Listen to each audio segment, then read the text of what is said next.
When you left the office, you left many barrels and a bunch of tasks for me for continuity. And I told people, I inherit the asset and liability of my predecessor, no matter what I say.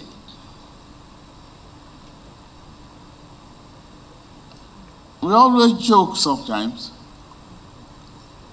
and you say you can never please Nigerians.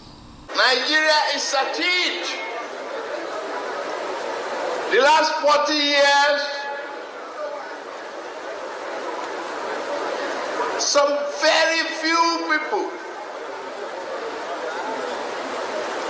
were cornering our commonwealth. My country people, TinuBu don't start again. It don't start this time. The blunders way they drop not be here. But before I go into the story proper, President TinuBu can talk say in vow to tackle the recent spate of the kidnapping and bandit attack in the country with massive education. Stressing on the word where you use massive education. My country people, these are the same people we in one train. So for school, where they not fit chop, they not fit pay school fees, they can't live a better life just like their neighboring country. People are starving of hunger. Now you can't talk, say you want to change kidnapping and bandits with massive education. Who education help president? As the country called worst rich, now graduation gown, now they call the thief, the gown so that they use for graduation. No, this one happen where be say hood laws can't go attack the Nigerian University for Unilag boss. They can't steal this graduation gown so people want use AI deluvio. We they go front and we they go back in everything. I don't understand. Now gown and one thief gown no. As we they try to wrap our hand around all this yamayamati where they happen. Now they can't tell the article say la why away may you rest. Not come again for 2027. Since you don't announce you want come, we they beg you. Now you part the beg and la will not come again. Just that make you rest. You don't do. Now remember say for this same video where it is speculate around where TinuBu go talk say say the oil subsidy now over a few people. It be like saying you know the few people. So if you know the few people will be say they carry this oil subsidy, they go they leak, they drink before you can't stop them. I beg Oga, see go find out those way they behind this Boko Haram. But I'm not gonna give us false hope again. Una not say over the weekend they swear up Uzodimma, the Imo State governor enter. Obasanjo did TinuBu said did and some other top people. I go show na the video of wetin happen. The thing can't be say the picture where TinuBu and Obasanjo take together. The thing can't blow for internet too. It can't be like say Obasanjo don't finally accept TinuBu with a smile, where he smile. This thing caused a lot of controversy to the extent the obedient con the verse say why Obasanjo of put Obi matter for head when he know say no go fit finish am. Your Excellency, the chairman of today's occasion, our former head of state, General Yakubu Gowon, the father of a nation. The time to go through a very arduous list of protocol. Distinguished ladies and gentlemen, it's just a very, very beautiful day. Mrs. Buhari, where is that new wife that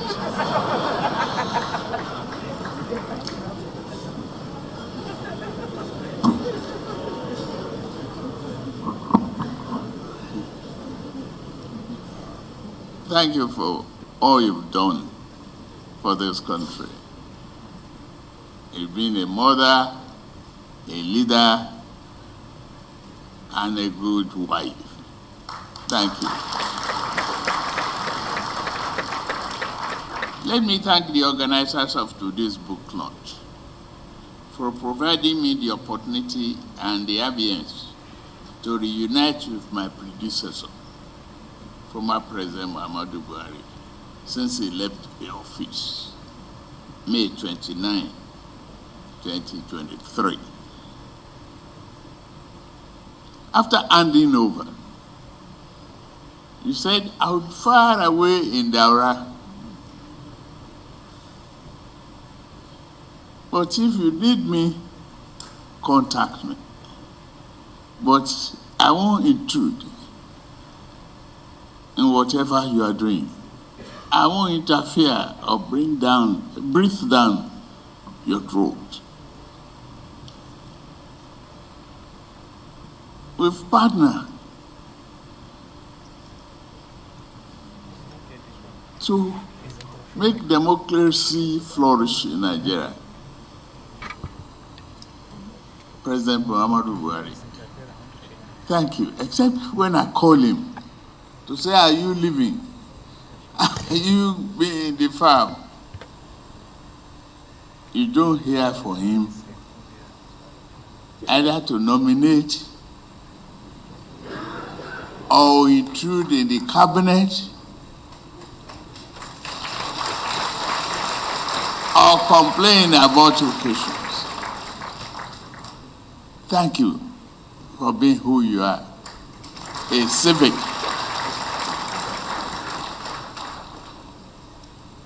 When you left the office, you left many barrels and a bunch of tasks for me for continuity. And I told people, I inherit the asset and liability of my predecessor. No matter what I say,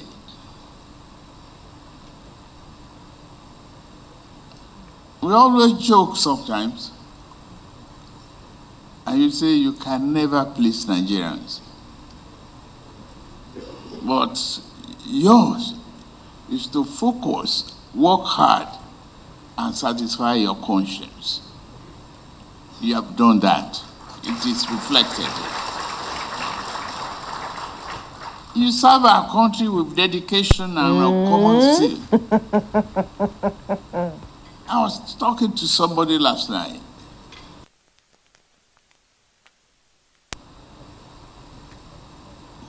Said, oh, I remember you sold us Buhari. I said, stop where you are. I'm not talking to you about a disclaimer. I'm talking to you about a program that I really appreciated and will continue to appreciate. Being here face to face with you is being here with a great documentation of history, candor, integrity, and character.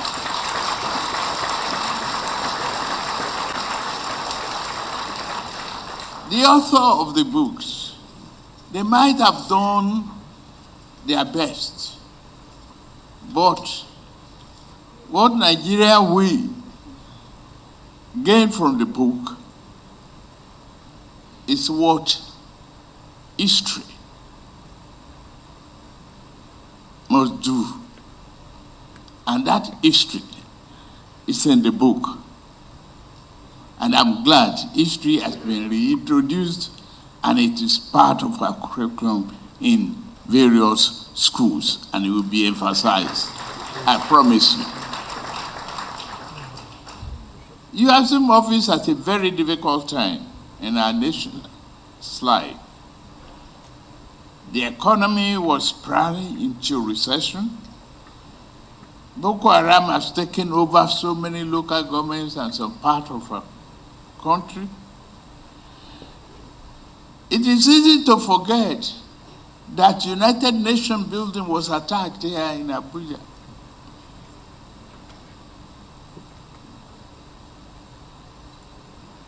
It's easy to forget the role of armed forces.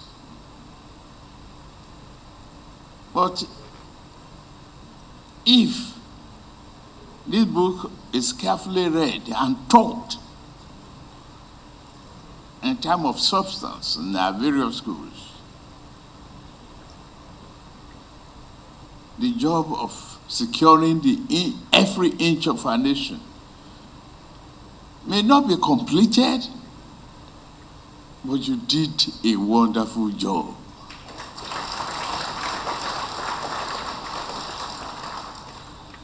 And we will not rest, I promise you, until every agent of darkness is completely eliminated.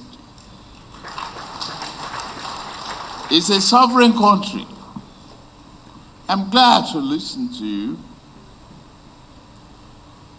making a commitment to my administration for support and real politician, a Democrat in you, that you are still dedicated and committed to our party, the largest party in Africa. Well, I've emulated you. One of those is non-interference, being a Democrat, responsibility for nation building, staying on course. I am determined to do just that because I campaigned for this job. And you told me in our discussions, it's not easy. But I went out there dancing for it, making promises, doing kokoma, doing all kalangos, making music, so I cannot complain. I will be there.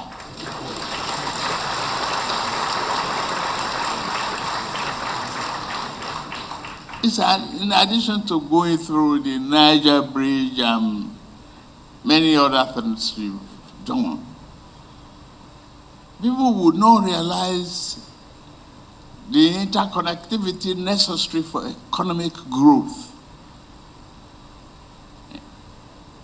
in our rail project, in our port project. How vital it is to the economic growth of this nation. A silent worker, a man who is a very, very organized and disciplined individual. President Muhammadu Buhari, thank you for what you've done. Among you, your families are pregnant people. The day of birth is the day of pain. You go through the labor pain. When you see or you hear the voice of the baby, your pains are gone and you are relieved.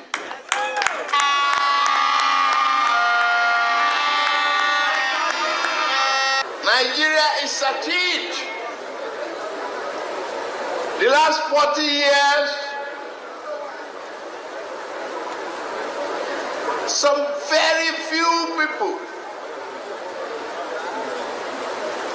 were cornering our commonwealth, calling it subsidy. I call it wasteful and thievery.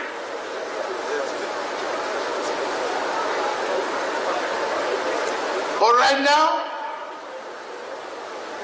we are going through the pain. We are sharing that pain. But today, we are inaugurating a man's second term, a renewed hope. And that is why I am here. Yes, sir. We love you. Thank you. To guarantee you that hope, that things are looking up, things are getting better, and it will get greater and better for the common good of the Nigerian public. Don't worry about what you are hearing about the Japa syndrome. We will train more people. And then we can supply them safe.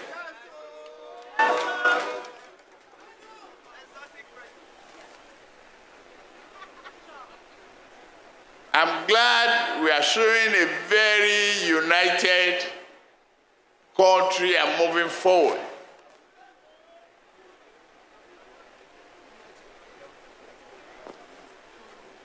The peace that you are enjoying here relatively will be better. And we will work hard with you to achieve that peace. Before now, every one of us is enveloped with fear to come to Imo State. Today, Imo is safe, are happy, and ready for business. And by December this year, 4,000 Imo youths will be employed in Europe.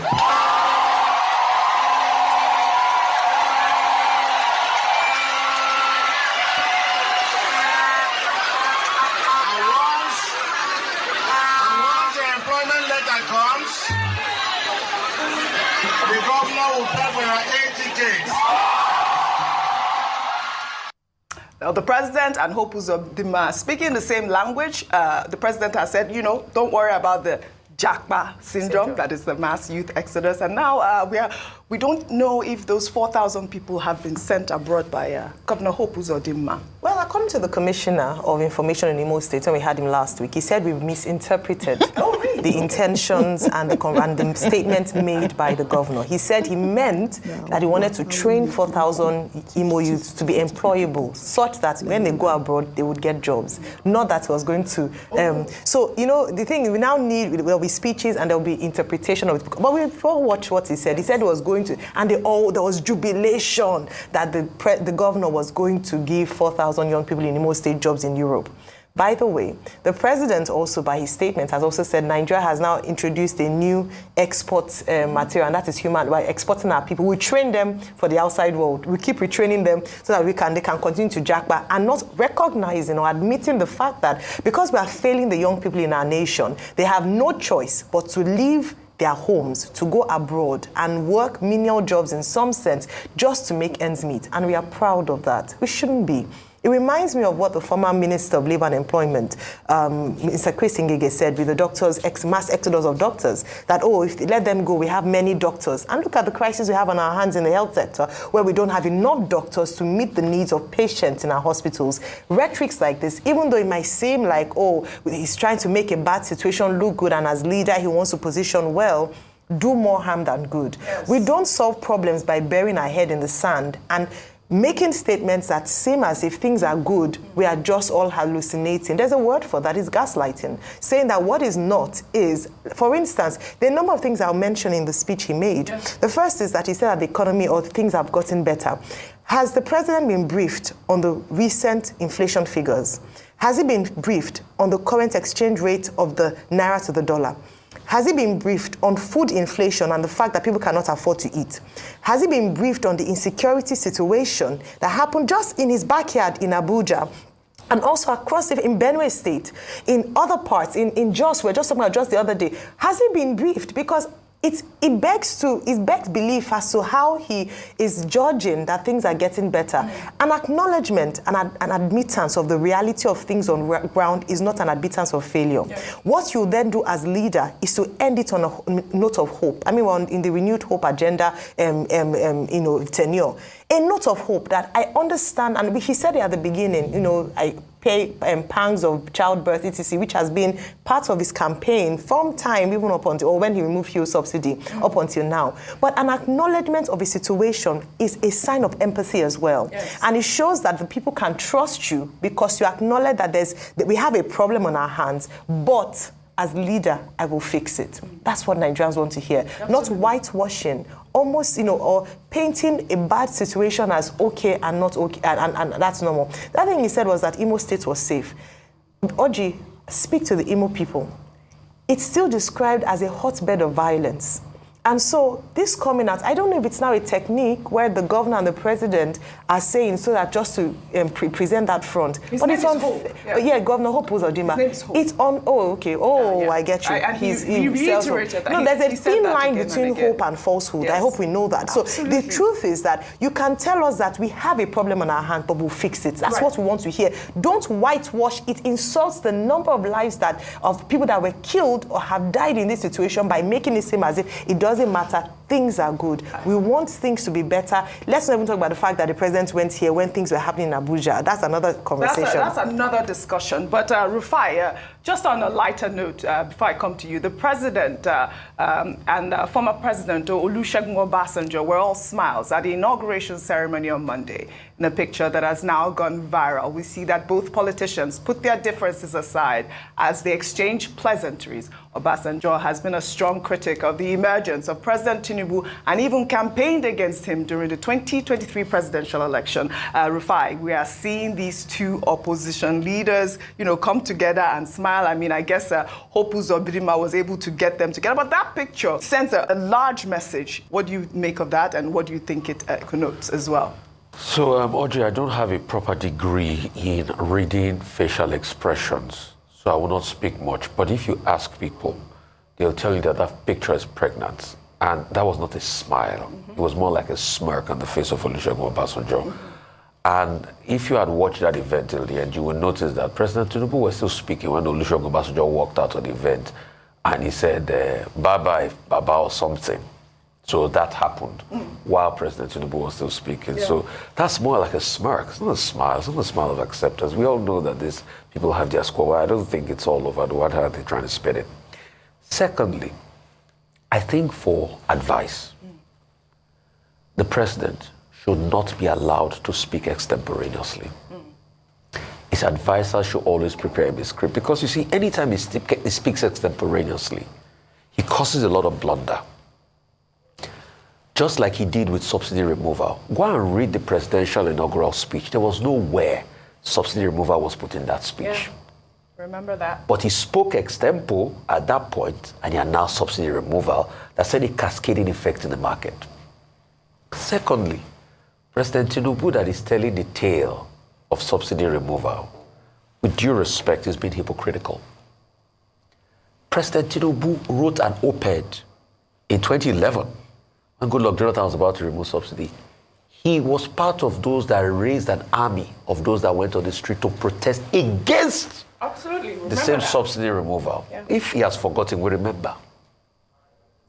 So, him saying some people over the years have been feeding factory subsidy removal, we should ask him, why did they stop subsidy from going that time? That would have been a better time to remove subsidy. And what plans did he put in place to remove subsidy? He said Jakpa will keep training people. And I laughed, and that's why I say, please, President TinuBu should not be allowed to speak extemporaneously. The question I want to ask is it a good thing that your best talents are leaving your country because your economy is not conducive for them to thrive? I think he missed the point there about Jakpa. That's why I said they should be writing this thing down for him. What he should have said is that we will make our economy competitive enough for our best brains to live and stay. Nigerian doctors are going to Syria alone for better opportunities. Just next door. And that's the sad reality he doesn't understand.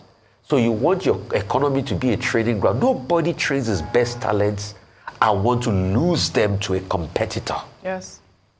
Thirdly, he says the state of the economy is good. He knows the state of the economy is bad. This was the same President TinuBu that in his major hub, Lagos Island, he was going to the mosque and people were screaming, "Ebi Pami." He knows that the state of the economy is at an all-time low in this country.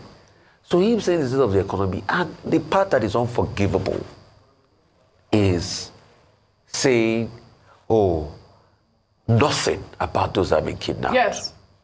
I know you both have I spoken thought about, you all have when he spoken talked about that. security in Imo, which has not improved, likely if you ask people on ground, I thought he was going to, by extension, say, and for those that are facing the scourge of kidnappers, I will work with you, I'll be your president. Right.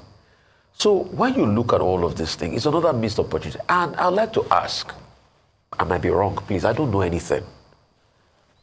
If President TinuBu sees the need to attend Hope Uzodinma's second term inauguration, how many governors' inauguration will they attend in the country? Yeah. Because I don't think it was necessary in the first place. Yeah. There were pertinent issues that could be. A governor is a subnational.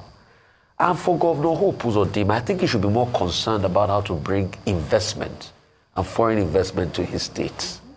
That should be his priority. This is Bod TV Bod. In case the first time you come here, please don't forget to subscribe and hit that notification bell for more uploads.